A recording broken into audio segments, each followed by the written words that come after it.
What's up, guys? Dan here. In this interview, I'm going to be talking to longtime friend Christian Torres with Cashcow Capital. He specializes in manufactured home communities and RV resort parks. He has traded and done hundreds of units and has been in this business a long time and has blessed us here today with coming on for an interview to tell you guys, how he got started. I had the privilege to meet with him at a conference. Him and his brother took me out to dinner and, was really cool, shared a ton of stuff about the business with me and, really inspired me in the early days of when I was getting started real estate investing, with just a great, kind of rags to riches story. And now, he's here having developed his business even further and, has just goes fully into the manufactured housing and RVs. And let's listen to him, guys, and you're going to get a ton of value if you want to get into that business. Christian Torres is probably the best guy to listen to. So let's roll. Let's go, man. Thanks, Daniel. Absolutely. That was a good intro. Absolutely. We got to get everyone ready, man. Get them ready to receive. Awesome. Well, I'm ready to give. So, I've been investing in real estate for over 16 years now. I got into mobile home parks about 11 years ago, and I bought my first property in Kaiser, Oregon. It was a 12 space RV park. It was a mix. It was half mobile homes and half RVs. And so through that, I got very excited about mobile home parks because when I was investing in single family homes and multifamily, my funds were very limited. And I found myself being the maintenance guy, being the guy leasing the units, being the guy that was getting called in the middle of the night, being the guy collecting the rent. I was just everything. I was doing everything. I found myself having a job. And that wasn't what I got into the business for. I wanted to be an investor. And so I went to a local meetup. This guy shared with us about investing in mobile home parks. And he really just got into the operations of it, how it's like the McDonald's concept. You own the land, but you don't own the homes. And so he connected the dots for me. He really just went through the entire model on a basic level. And that's really all I needed to get excited. I'm like, okay, great. So you own the land, you're collecting rent for the land, and you don't own the home. And if you do, you can sell it. And so that got me really excited. And so when I found this property, the first thing I did, I went and sold all the homes within 2 months. And from selling the homes, I got enough cash to pay off the property. And I bought the property for $350,000. And I even added 2 sites to it. So now it's a 14 space property. But that property, I sold it for $1.7 million. And that was about almost 5 years later when I sold it. And it did really well. But anyway, between there, I went to work for another investment firm. I already had bought 3 manufactured housing communities. And then I went to work for a different investment firm who was doing the same thing on a larger scale, but they were having a lot of operational difficulties. So they brought me in to help them scale the company. And I took them from $100 million in evaluation to $400 million in evaluation. And then I brought the revenue up from $6 million to $25 million in just 2 years. And I just got to a point where, we hit a break point. It was very hard to scale from there. And when we restructured and we re-strategized, I came in to implement a new hierarchy with just really reinventing the way we were doing things, because what happened is we broke from mobile home parks or manufactured housing communities to RV resorts, and they're 2 separate animals. They're totally different animals. They're ran differently. They're operated differently, and I went in with the focus to divide the 2 so that we can operate this the way it should be and operate the manufactured housing communities the way they should be. They didn't like it. And I decided that I was going to leave that company, and I did. Within 1 year, or as soon as I did, I just went on an acquisition spree. I bought up, I had about, at that time, $18 million worth of real estate. And I took it from that to $100 million in valuation in 1 year. At the same time, I sold $78 million worth of that real estate back to the company that I had left. And I did very, very well. And so now I'm sitting here talking to you. Wow, it's a lot to digest. So first off, with doing those, major value adds, how does one go about? I mean, because that's what I do. We flip houses and burr. I mean, I understand. You can significantly increase the value of something very fast and resell it. But what did you do to go from 18 to 100 million and then sell off a lot of that as you went? Was it that sort of thing, or explain that to me? In increasing value? Yeah. Mm-hmm. Well, so there's a number of ways we can do it. The way that I did it was just buying underperforming assets and raising the rents and letting those rent increases kick in. And as soon as they did, then we got into contract with the other company so that they could reap the benefits. But the reason why I did that though is because my goal was to bring time and money forward. And so those properties that I was buying were not properties that I wanted to keep. They were just properties I went in with a specific strategy, underperforming, raise the rents, maybe do some landscaping across the board. We did some minor landscaping, some minor road repair, some lighting maybe, just brought in some vendors to take care of the property and reposition the property so that the other company could buy it. And so that's what I did there. Other than that, there's a number of ways through curb appeal, bringing in new homes, selling the homes, creating those comps within the community and making it desirable. It is a chosen lifestyle. And it's becoming more popular. The industry is professionalizing itself. It's definitely gotten to a point where there are big REITs that are now targeting these types of assets because they're recession-proof. Mm-hmm. Yeah, they're very affordable. I think Brandon Turner with Bigger Pockets, I think he heavily invests in mobile home parks, manufactured housing. He has a big fund as well, so just to kind of, solidify that there's definitely something there, but cool. So, just thinking of things, time out, what do you want to take it? Yeah. So, I mean, what sounds interesting? What do you think what are some questions people want to know? Well, it just kind of depends if you're trying to speak to, the newer individual that's trying to get into this, or if you're trying to speak to my audience is probably going to mostly be, folks that are on the newer end, that are looking to learn a new business. But if you're let's speak to them. Okay, fine. That's good. All right, we can time back in.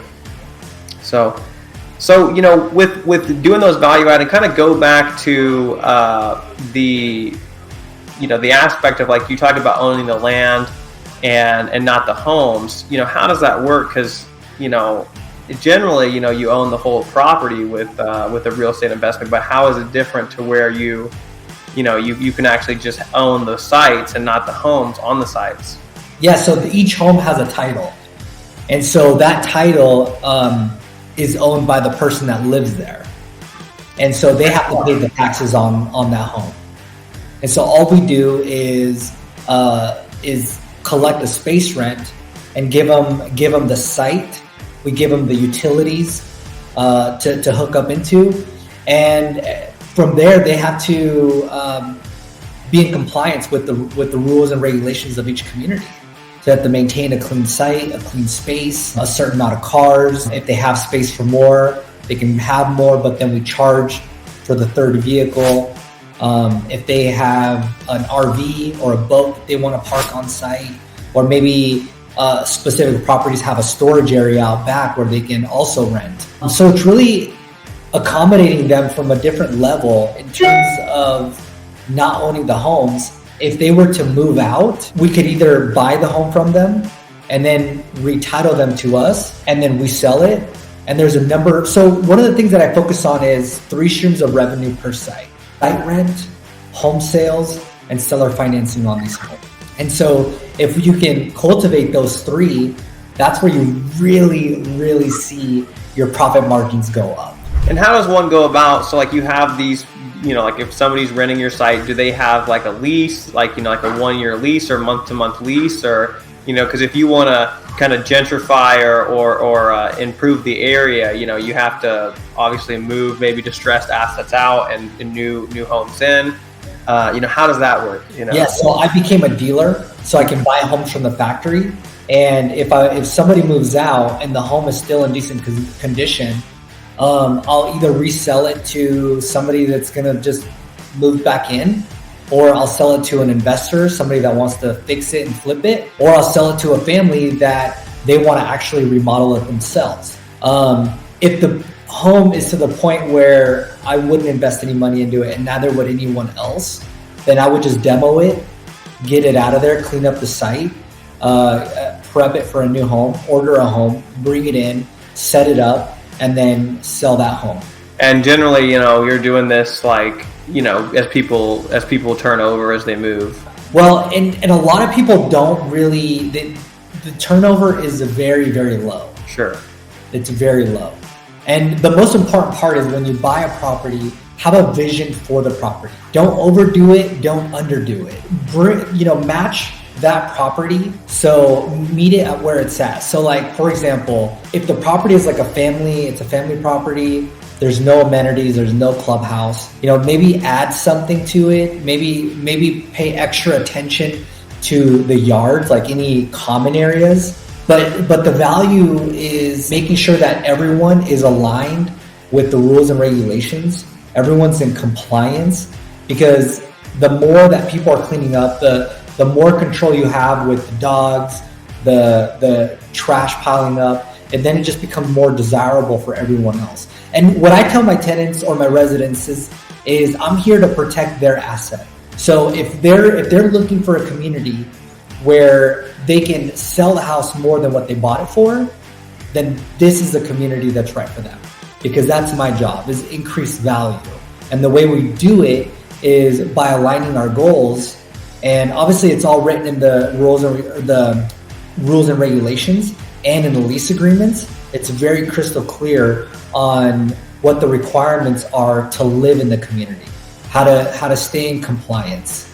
And so you just focus on the cleanliness of the properties and not allow it to get out of control. It's easy to sell homes. Like, you'll always have people just lining up at the door to buy a home and live in your community. Very good. And, kind of on that point of getting a very desirable community, what is like you said, you were selling assets to your former employer and stuff like that. What is a large kind of turnkey buyer looking for, right? Like, what do they want to buy? What's a prime asset in this class? Yeah. So right now, I still have 2 more properties that one of them is under contract. And what they're looking for is a turnkey asset. I've already done all the work. All they have to do is slide right in, add it to their portfolio. Most of the time, they're just looking at the spreadsheet. They're just looking at the P&L. They're just looking at any capital improvements. They're looking at what do they need to get ready? What type of improvements do they need to make? If they're almost none, then it's a good fit for them. So I stack it with a property management company. I staff it with all the right tools and resources that it needs.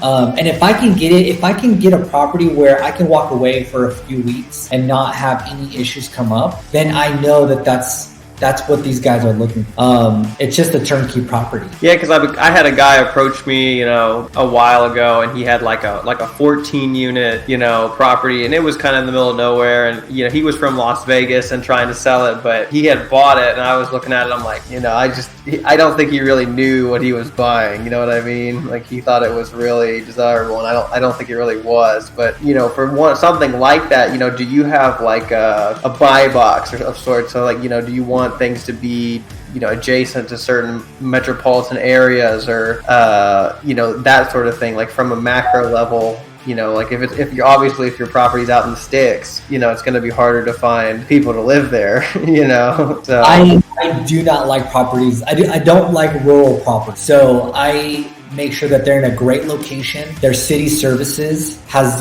great amenities. And when I say great amenities, I mean complementary amenities to the property. I'm not looking for anything that is above and beyond. Like, I don't want to take care of a pool. A pool doesn't make sense for the Northwest. So I'm looking at that. I'm also looking at how many sites it has, how new the homes are, how well maintained the property is. So what I do is I bring in vendors.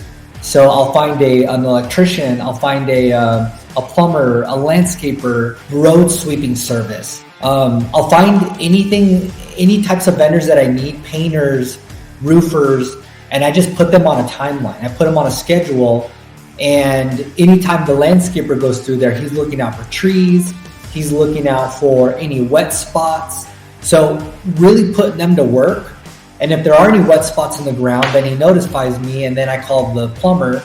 I say, hey, go check out this area. And then the plumber knows that when you go out there, don't just go out there to look at this, but also inspect the water spouts. Walk the property, inspect for any sewage issues. So I try and get everybody aligned with not just going out there to do a repair, but go out there to also service the community, find work to do. And if there isn't any, great, but find something. And typically that really excludes having to hire a maintenance guy or a maintenance person. Gotcha. And I'm sure they're happy to look for stuff to work on. Yeah. And, obviously they have to send me pictures, and, they send me things. So I don't just give them free reign to just bill me and find work to do. There's a process that they go through, but ultimately that's what I do to avoid myself having to hire a maintenance team. And that probably really helps with your, NOI and your net cash flow to really lower those expenses of having a guy full time. Yeah, because if you have a water break, you need your plumber to know where the water shutoff valves are, what part of the property it shuts off, what type of plumbing the property has, and so forth. What size. So when they show up, they know what types of piping to bring in case you need to make a repair. Absolutely. That makes a lot of sense. So, what would you kind of told me some stories about you getting started and stuff. And, for me, like, I'm in a position, and I think, a lot of people that would consider this are, I've got 16, 20 units right now, and in the single families, mostly small multi-families, but say I wanted to go out and I just don't want the maintenance anymore, the toilets, termites, and tenants, or at least the toilets and termites, go out and buy a park. Like, what would you advise that somebody like myself go and do? To buy a property? To buy a park like that? Yeah. Yeah, start with what you can get and learn how to do lease agreements, how to lease the units, how to maintain the property, how to sell the homes, how to market to RVs, learn different setbacks, dimensions of each site, local codes on what you can and cannot do on a mobile home park or RV park. So once you really learn the operations of it,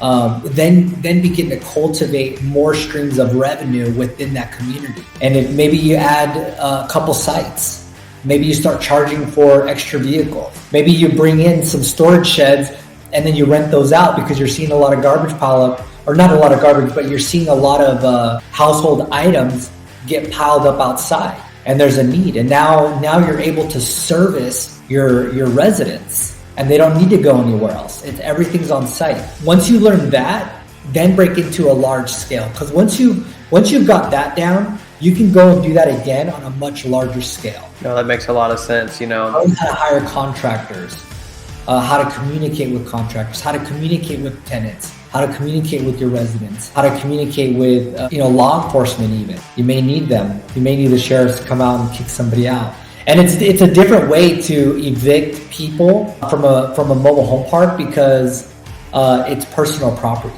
So there's a different process. So learning how to evict is also really important. Yeah, that's true, because you're just they own the home usually. You're just kicking them off the ground. So that's a different deal. Do you generally have like on-site management for your stuff, or how does that usually work? I don't. I just decentralized everything.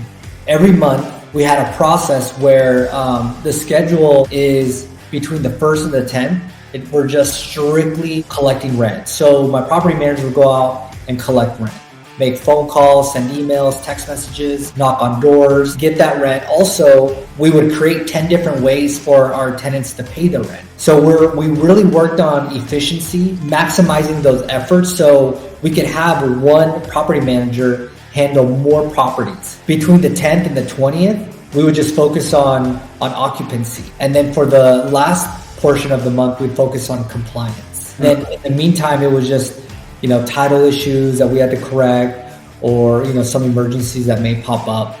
But that's how we were able to do away with having on-site. Right, just getting a really focused team to systematically address the things that you need to address. Very nice. And then, are most of your, or are they, most of your sites, generally in the same geographical location, or are they spread out all over the place? Yeah, right now they are. But where we're going, they're going to be spread out throughout the country. That's awesome, man. Well, how can, if folks want to learn more or work with you, where can they go to learn more, and what do you provide for other investors that are looking to get involved with this business? Yes, so they can go to cashcowcapital.com and fill out the form. And basically what we're going to do is we're launching a program that helps people understand, identify, find deals, underwrite the deals, operate the deals on mobile home parks, RV parks, and RV resorts. And it's a program that's just really going to outline from A to Z how to operate a park and how to maximize revenue and minimize expenses. And that was the thing that really kept us going, that helped us understand how do we maximize the revenue on each property. What makes money? What doesn't make money?